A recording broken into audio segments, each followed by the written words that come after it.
Donc moi j'ai grandi à Belfort dans le quartier des Glacis du Château.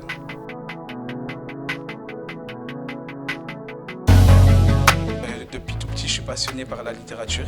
Donc c'est mon père qui, quand j'étais plus jeune, il travaillait beaucoup et on n'avait pas forcément beaucoup d'argent, mais le peu qu'il mettait, il faisait en sorte que vraiment on soit cultivé et qu'on puisse s'en sortir.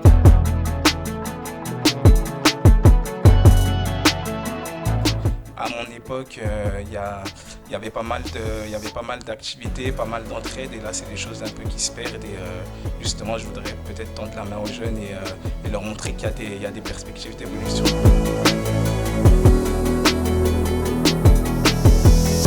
C'est en plusieurs parties.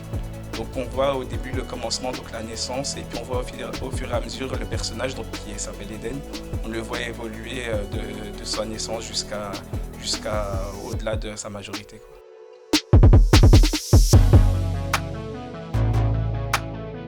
Eden, lui, depuis tout petit, son père, il rêve de le voir devenir avocat. Donc lui, il veut, coûte que coûte, malgré qu'il est ancré plus ou moins, parce qu'il a un pied dedans sans l'avoir, dans la délinquance, je parle bien sûr.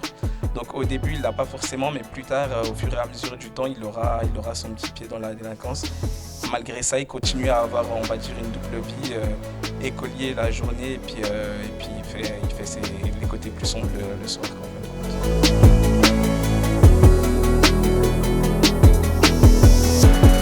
On peut faire des erreurs, mais il y a certaines erreurs qui ne sont pas rattrapables. Donc, à un moment donné, il faut bien regarder ce qu'on fait. Surtout, je parle pour les jeunes qui sont un peu perdus, qui se disent ben, l'école, c'est pas fait pour moi, c'est qu'il n'y a pas que l'école, il y a peut-être d'autres voies, il y a l'apprentissage,